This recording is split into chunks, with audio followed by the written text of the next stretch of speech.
como que a uno siempre me ponía a pensar, o por lo menos me producía muchísimo miedo. Es que ese cuento que uno ve en las películas del tipo que le pegan el balazo en el oeste, y entonces le tienen que sacar la bala, el tipo está herido y todas esas cosas.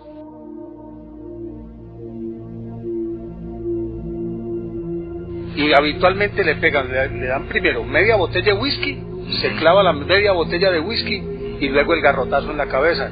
Chao, el hombre inconsciente. Porque lo usaban mucho para las amputaciones. Y le meten un trapo en la boca para que no vea. Pero aparte de un trapo en la boca, como una especie de alicate al rojo vivo, para extraer la bala en algunas oportunidades, y en otras le cortaban era la pierna. Sí. Bravo eso. Tremendo. Pero en el África, por ejemplo, los cazadores, ¿no? Los que se aventuraban por allá, hacían otra cosa peor. Pues me parecía a mí más violenta, que era meterle un punzón o algún instrumento pues puntudo para sacarle la bala, y después le regaban la pólvora de un cartucho, se la metían ahí dentro de la herida y le metían candela. No, pero ¿era para volarle la pierna o qué? No, es que esa pólvora, cuando no está comprimida, eso no estalla, eso quema, y además pues tiene muy buena combustión. Porque es que además cauterización. Además hay otra cosa, ¿no? Porque dicen habitualmente que la pólvora no solamente cauteriza, sino lo usaban. Yo me acuerdo que los viejos decían que para quitar el miedo había que tomar una pizca de pólvora. Ah, pólvora de escopeta, sí. Pólvora de escopeta. Sí, a usted no le tocó eso, mijo, pero a mí sí me tocó. No, pues a usted le tocó antes de la invención de la pólvora, yo sé. No. Lo estoy desquitando porque en etcétera el viejito soy yo, y aquí me ganas vos. Sí. No hay problema, yo tengo más de 3.000 años. De antes de la pólvora. Pero oiga, sí, eso hacían, ¿no? Mire, es que aquí había venta libre de cartuchos, de escopetas. Pero yo tengo una pregunta primero.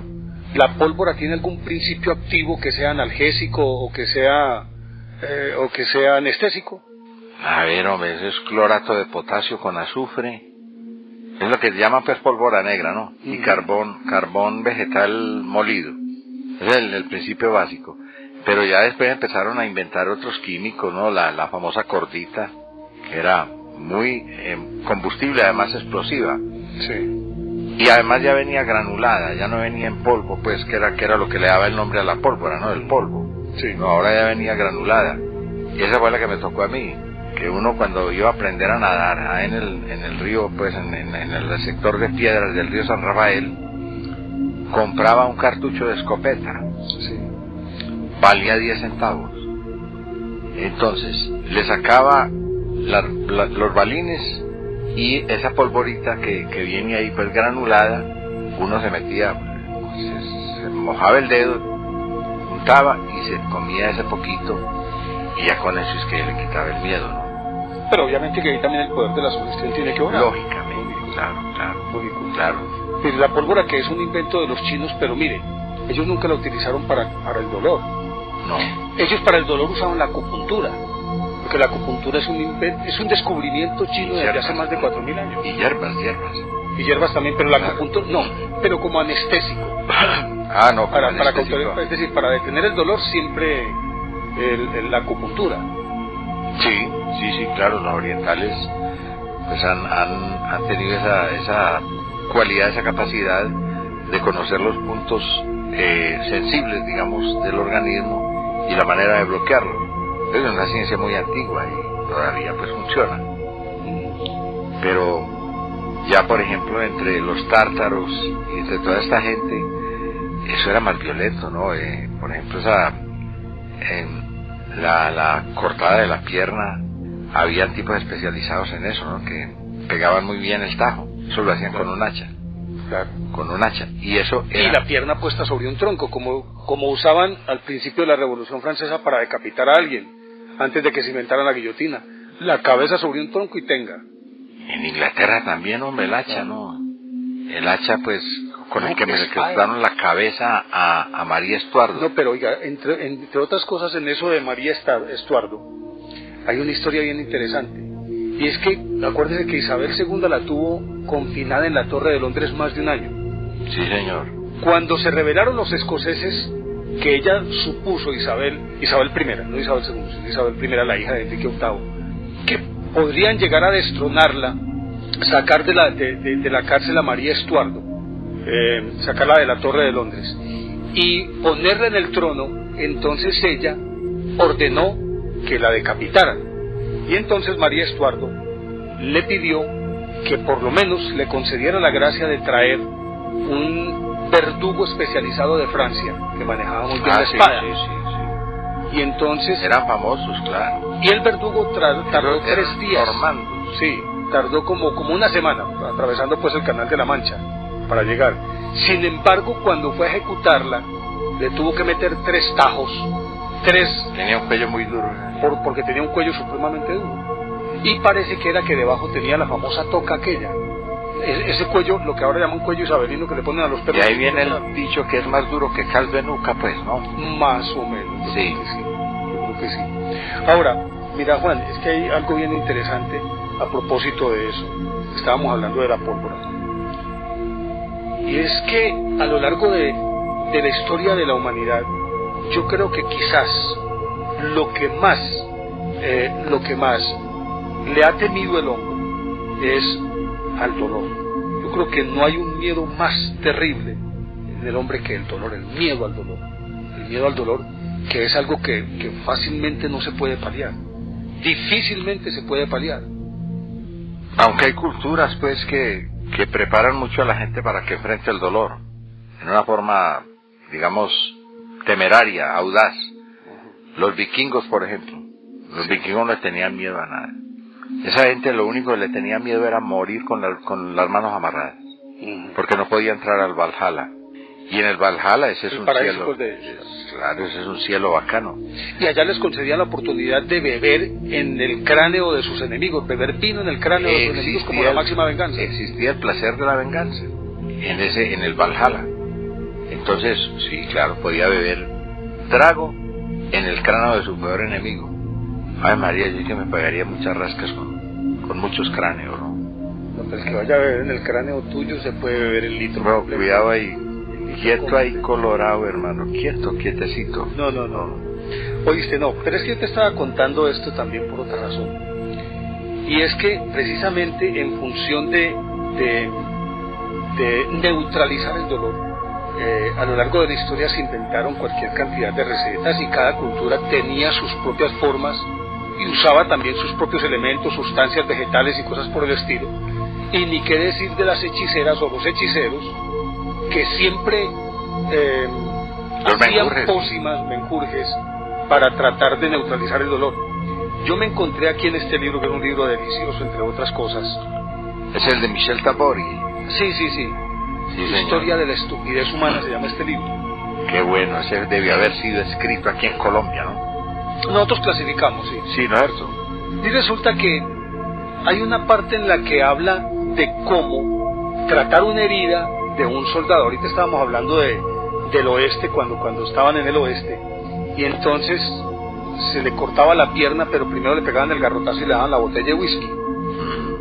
Pues resulta que de acuerdo con las viejas tradiciones y con esas fórmulas, pues bueno, ustedes me dirán que por qué miro yo tanto de pronto para abajo. Acuérdense que es que estamos hoy solos y yo estoy manejando este aparatico que se llama el Anycast, y el Anycast, ahí hicimos el cambio de cámara, lógicamente que tiene unos botoncitos que yo tengo que oprimir para cambiar a una cámara, a la otra. Entonces, perdónenme que de pronto mire para abajo porque todavía no conozco muy bien los botoncitos y tengo que mirarlo. Pero vea, entonces le decía, hombre, qué vergüenza con los televidentes y con los oyentes. Empezamos y nos hemos saludado, buenas noches, bienvenidos al búho. A mí se me había olvidado, ¿a vos también? A mí se me había olvidado. Que se den por saludados, pues, por lo menos por toda esta semana. Pueden decir que somos descorteses tampoco, pues. No hay ningún problema. Pero entonces ahora sí retomo el cuento. Y entonces escribían unos tratados de medicina, en los que se incluían fórmulas mágicas, unas fórmulas mágicas, dizque para tratamiento de todo tipo de situaciones. Y resulta que en el siglo XVII, esta era la fórmula más popular para tratar las heridas en los campos de batalla. Yo voy a leerlo, ustedes me sabrán disculpar que pronto me volteo, no los miro muy bien. Este emplasto se llamaba el ungüento bélico. Óigale, pues póngale cuidado. Tome media libra de grasa de jabalí, media libra de grasa de berraco, o sea, de marrano sin castrar. De cerdo padrón. Sí, señor. ¿Se puede decir padrón con los cerdos? Claro, todos unos padrones. Y la misma cantidad, ¿cómo? Todos son una manada de padrones, hombre. ¿Vos también? ¿Me recordás al toro campanario? No, deja quieto a Campanario, que él sí no tenía la culpa de nada de estas cosas. Bueno, sigo. Tome media libra de grasa de jabalí, media libra de grasa de berraco y la misma cantidad de grasa de oso macho. Reúna una buena cantidad de lombrices de tierra, deposítelas en una vasija, selle el recipiente y caliente las lombrices hasta que queden reducidas a cenizas.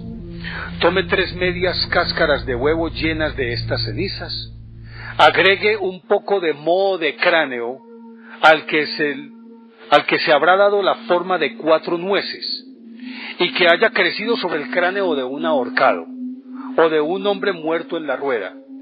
Tome 2 onzas de heliotropo. La rueda era el potro. El potro, sí. Sí, es decir, que lo montaban sobre la rueda y empezaban a jalarlo suavemente, suave, que me cada está brazo y cada matando pierna, ahí. Por cada lado de la rueda, sí. Tome 2 onzas de heliotropo y 3 onzas de sándalo rojo, reducidas a polvo fino. Mezcle todo esto con la grasa, agregue un poco de vino y se tendrá el noble ungüentum armarium, el ungüento de la guerra. Quiero seguir leyendo, porque me parece pues interesante que podamos tener la posibilidad de ver en qué condiciones la usaban. ¿Y qué terrible cocimiento se aplicaba realmente a la herida? Que el lector se tranquilice. Se aplicaba no a la herida, sino al arma. Porque es que imagínese esta pócima, este menjurje, puesto sobre una herida infectada. Sí. Con moho de cráneo, grasa de jabalí, grasa de berraco, grasa de oso macho. ¿Usted se imagina la infección? Entonces ponle cuidado a lo que decía. Se aplicaba no a la herida, sino al arma que causaba la herida. Siempre claro está que el guerrero hubiera logrado preparar el emplasto. Si no lo había conseguido, debía conformarse con otra sustancia. Oiga pues, era esencial determinar qué proporción del arma había penetrado en el acto de herir. Precisamente esta porción debía ser cubierta con un ungüento, o con ese ungüento. Y la técnica variaba según se tratara de un arma cortante o punzante. En el primer caso, el emplasto debía ser aplicado en la dirección general del borde cortante. De lo contrario, la herida se cerraría, pero permanecería abierta por dentro. Si se trataba de un arma punzante, el ungüento se distribuía alrededor de la punta y un poco hacia arriba. La siguiente etapa del tratamiento consistía en envolver el arma. Oiga, pues se envolvía el arma, a la que ya se había aplicado el ungüento, con una tela limpia, y depositarla en un lugar, el arma claro, depositarla en un lugar moderadamente tibio y a cubierto de corrientes de aire. Si el arma estaba expuesta al viento o a fuertes cambios de temperatura, la herida sufría inmediatamente las consecuencias. Debía cambiarse diariamente el vendaje como si se estuviera tratando la herida. Imagínese usted. Hombre, eso me recuerda... pero espérate. No. Es que cuando no se podía encontrar el arma, dice aquí, habrá de escarbarse la herida con un trozo de madera hasta que empiece a fluir la sangre, y luego se aplicará a ese trozo de madera el ungüento mágico. Caramba, qué magia, hombre. No, eso me recuerda a un amigo mío muy borrachito que siempre se cargaba su media para llegar a la casa, y una vez estaba lloviendo y se resbaló, cayó sentado sobre la media y se cortó todo. Entonces, para no asustar a la señora, que era muy brava, se subió al baño y al frente de un espejo se puso a hacerse la curación. Al otro día lo coge la señora en el desayuno, ¿no? Ahí como le dice, hombre, José María, vos sí, definitivamente ya no tenés remedio. ¿Qué pasó? Andá, asomate allá al baño. Y había hecho la curación al espejo. Estaba el espejo lleno de esparadrapos y de gasa y de todo. Sí, ¿no? Más o menos es el principio que utilizaba. Es el principio. Bueno, no, en eso hay muchas cosas, ¿no? Porque siempre se ha considerado que las armas poseen poderes mágicos. Recuerde que los caballeros, por ejemplo, velaban las armas. Tenían que someterlas pues a una velación, prácticamente como si hubiera un personaje importante, como si hubiera alguna representación, digamos, mitológica de algún dios o de algún héroe, algo así. Esos eran los aspirantes a caballeros. Sí, que debían velar armas durante 3 días. Durante 3 días, ¿no? Para que después les dieran el espaldarazo y todas esas cosas, ¿no? Y en las comunidades indígenas, por lo menos lo que yo conozco de los huitotos... Perdóname, entre otras cosas, espaldarazo no es lo que conocemos comúnmente como respaldo, ¿o sí? No. Es simplemente poner la espada sobre el hombro del aspirante a caballero. Sí, señor. Para ratificarlo. Eso es. Entonces, de cierta manera es como ceremonia. Sí, y entonces... Ellos, por ejemplo, cuando una serpiente los muerde, pero les inocula veneno, ellos tratan de coger la serpiente porque le cortan un pedazo de la cola, del ano hacia atrás, abren eso y lo ponen sobre la herida. Y supuestamente los mismos líquidos del animal le sacan el veneno o chupan, por afinidad química le sacan el veneno. Si no es aquello de curarse con pelos de la misma perra. De la misma perra. O sea, uno de los principios homeopáticos. De la homeopatía, exactamente. O agarran un musgo especial que crece por ahí en las horquetas de los árboles amazónicos, se orinan en él y después se lo tragan. ¿Oyó? Se orinan en él y se lo tragan. Y eso pues les funciona, ¿no? Sí. Ahora, vaya usted a saber. Perdón, porque ese además es el principio también de los antídotos y de los antídotos. Es la famosa contra, sí. El antídoto siempre debe salir del mismo que produce el veneno. Similia similibus curantur. Ese es el principio de la homeopatía, ¿no?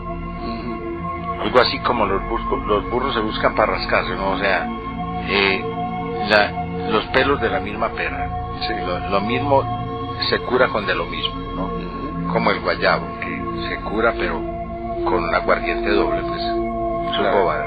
Que entre otras cosas, por ejemplo, una persona intoxicada por trago malo debe tomarse la misma cantidad que ha ingerido, más o menos pues se dice eso, la misma cantidad de metanol, o sea de licor, sí. Bueno, de licor bueno. Ah, sí. Por ejemplo, si se tomó aguardiente malo, si se tomó media, tómese media más, pero de aguardiente bueno. Y entonces, yo por eso no moriré envenenado. No, eso sí, pues. No. Pero además vos siempre le recargas un poquito a la cantidad, pues, para que se equilibre. Si te tomas media de una, te tomas una botella de la otra.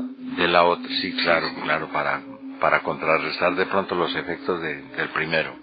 Oíste, entre otras cosas, cuando estábamos hablando ahorita de las armas, lógicamente que yo recuerdo que los árabes, que fueron los que inventaron el famoso acero toledano. El acero nitrurado. Y lo llamaban el toledano. Sí, pero es que también tiene un origen, yo creo que mágico, pues. Ellos, cuando capturaban un enemigo, a eso me refería, forjaban una espada, sí, se la clavaban en el cuerpo, y de ahí salía una hoja templada, un acero templado, una maravilla, pues, ¿no? Eso pero no perdía el filo. Y eso tenía sorprendidos a los cruzados, ¿no? Porque eso es cuando la época de los cruzados. Recuerde la historia. Pero es que en un momento determinado, cuando estaban en ese proceso, cogían el acero y cogían a cualquiera de los enemigos que tenían capturados y simplemente le hundían la espada y lo atravesaban con ella. Supuestamente el espíritu, la fuerza del enemigo se le pasaba a la espada. Pensaban ellos. Sí. Pero ahora se sabe que químicamente eran los nitratos del cuerpo. Los que le daban ese temple. Los que le daban ese temple. Ya eso después lo repitieron los ingleses con animales. Sí. Y daba el mismo resultado. Pero recuerde la anécdota famosa de Solimán con Ricardo Corazón de León. Ricardo Corazón de León quiso impresionar a Solimán, el magnífico, con esas espadas que usaban ellos, ¿no? Eran unas espadas grandes, ¿no? Alfanjes o cimitarras. Sí, eso es, ¿no? El alfanje es una espada de 2 metros, a medida que juega con las 2 manos, pues, y... Como dicen que eran las espadas del Cid Campeador. Eso, la tizona esa. Y colada, tizona y colada. La tizona y la colada.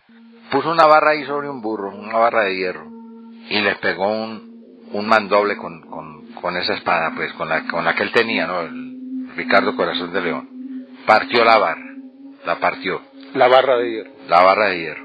Le dijo Solimán, hombre, ese hierro de ustedes es como muy fuerte, ¿no? Como muy aguantador. Solimán el Magnífico. Sí. Vamos a ver si usted es capaz de hacer lo mismo que hago yo con la espada mía. Entonces tiró al aire un pelo, sacó la espada y lo cortó. Hasta ahí llegó. Y lo cortó en el aire. Sí, sí. ¿Qué tal es? Entonces, ese proceso del acero toledano, de pronto tiene que ver, bueno, no diría que tenga esos principios químicos, pero sí yo creo que tiene que ver con la actitud psicológica, porque en este cuento también el factor psicológico cuenta mucho, la capacidad de sugestión. Yo supongo que lo que leíamos aquí de esta forma de tratar las heridas, conjurar el arma, sí. Porque inclusive los cronistas decían que en todos los casos el enfermo se mejoraba. Y con el tiempo la medicina moderna que estudiaba estos casos decía, obviamente, que se mejoraba. Por una parte obraba la fe, la sugestión, pero por la otra, dadas las precarias condiciones higiénicas de la época, el hecho de que un médico no metiera la mano en la herida, no la manipulara, permitía que el cuerpo pudiera actuar para sanarse. Además, que oiga bien pues, que me perdonen los médicos, pero hay años que hicieron. Usted sabe que al presidente Abraham Lincoln lo mataron los médicos, ¿no? O sea, ese tiro que le pegaron en la cabeza, el tipo tiene una cabeza muy dura, pues, ¿no? La bala no penetró directamente hasta el cerebro. Pero, bueno, tratando al presidente de los Estados Unidos, llegaron médicos de toda parte y empezaron a meterle agujas y ganchos y ganzúas y vainas. Y lo que hicieron fue empujar esa bala hasta que lo mataron. Y acabaron terminaron el trabajo a James Wilkes Booth.